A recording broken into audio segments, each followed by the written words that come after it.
कि माह मुहर्रम का महीना है जिससे इस्लामी साल का आगाज होता है।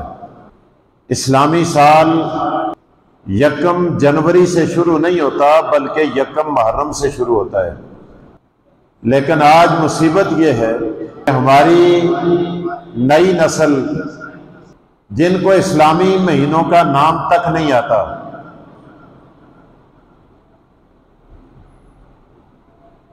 और जो हमारे पुराने बाबे हैं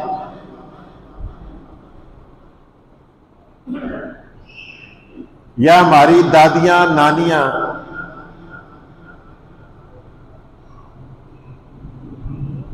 उनको हिंदी महीनों के नाम आते हैं और नई नस्ल को अंग्रेजी महीनों के नाम आते हैं।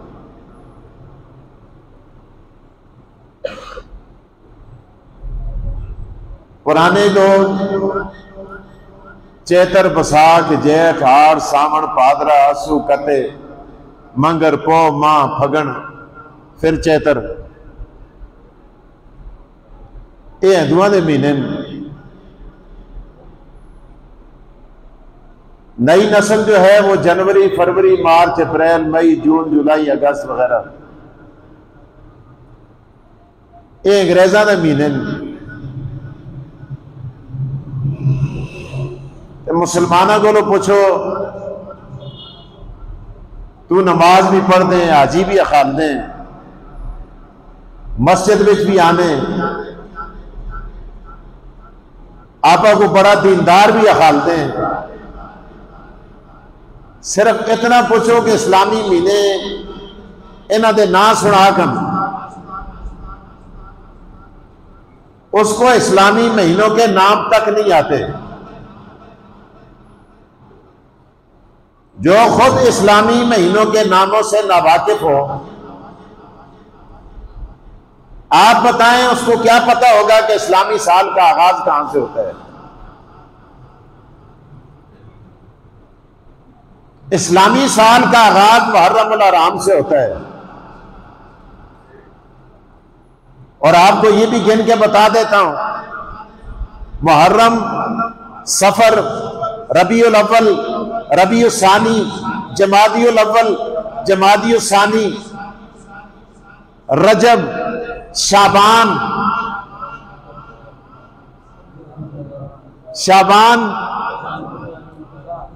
अगला महीना याद है ना, शाबान के बाद रमजान, रमजान के बाद शवाल, शवाल के बाद ज़िकादा, ज़िकादा के बाद ज़िलहज्जा, और ज़िलहज के बाद मुहर्रम उल हराम। कम से कम ये तो याद कर लें। अपनी औलाद से ये कह दें, बच्चों से कह दें कि बेटा 1 हफ्ते के बाद आपने मुझे इस्लामी महीनों के नाम सुनाने, मैं आपको इतने पैसे दूंगा। बच्चा खुश भी होगा और उसके ज़हन के अंदर एक इस्लामी साल की, इस्लामी अक़दार की, इस्लामी तहजीब का की एक अहमियत भी उसके ज़हन के अंदर बैठ जाएगी। और पीऊ को आप ना दे, माऊ को आप ना दे, वो पुत्रा को कैसे खालसी। चलो अगर आज आपको नहीं आता, ये टच आपके पास मौजूद होता है, मोबाइल, इससे सर्च करके आप नाम निकाल दें और उन नामों को आप बच्चों को याद कराएं और मुहर्रम से शुरू करें, क्योंकि ये महीना शुरू हो रहा है, और ज़िलहज तक पूरे के पूरे नाम 12 महीनों के अपने बच्चों को याद करा दें। या यूं करें, अपने बच्चों से कहें कि बेटा आप रोजाना इस्लामी महीने का एक नाम में घर वापस लौटूं, मुझे सुनाएंगे, मैं आपको इतना इनाम दूंगा। कल दूसरे महीना का सुनाओगे, इतना मिलेगा। तीसरे का सुनाओगे, इतना मिलेगा। 12 महीने सुनाओगे, इतना इनाम मिल जाएगा। कभी आपने किया ऐसी मश्क नहीं की? बाप दीनदार होगा तो उसको पता चलेगा ना। आप बच्चे से कह दें बेटा आपने वुजू के फराइज मुझे सुनाने, पीयू को आसन ते ता पुत्रा को आखसी ना, पीयू को ही नहीं आते, बाप को ही पता नहीं कि वुजू के फराइज क्या हैं, वो औलाद को क्या बताएगा यार। तो पीयू को पता ता लग सी जदू बिस्तरा चाह के खुदा दे राह में निकल सी और वहां जाकर मुजाकरा किया जाएगा और वो अल्लाह के रास्ते में अपने आप को फारिग करके अल्लाह के रास्ते में निकलेगा और खुदा के घर का मुसाफिर बनेगा और जब वापस आएगा उसको वुजू के फराइज याद होंगे, नमाज की अहमियत का पता चलेगा। तो जदू पेई तबलीगियों को छपे मसीती को ना आवे की जी जमात आई दी है कोरे फासिल सा, तो औलाद को क्या तिफल में बुआए क्या, मां बाप के अतवार की, दूध तो डब्बे का है, तालीम है सरकार की।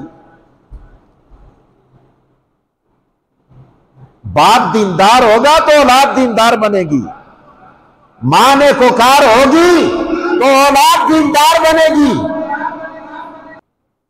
खुद दीन सीखो, दीन पर चलो, अपनी औलादों को दीनदार बनाओ। आप जिन स्कूलों में भेजते हो, कॉलेजों में भेजते हो, वहां पर हकूक के वालिदैन का उन किताबों में चैप्टर भी नहीं होता। जिन मज़ाबीन पर तुम्हें फख्र है ना, ये बायो पढ़ते हैं, केमिस्ट्री पढ़ते हैं, फिजिक्स पढ़ते हैं, ये रियाजी पढ़ते हैं, ये इंग्लिश पढ़ते हैं, वहां हकूक वालिदैन का चैप्टर नहीं होता। हकूक वालिदैन का चैप्टर अगर किसी किताब के अंदर मौजूद है तो वो सिर्फ और सिर्फ अल्लाह का कुरान है। ये अल्लाह का कुरान कहता है बिल वालिदैन एहसाना, अपने वालिदैन के साथ एहसान करो।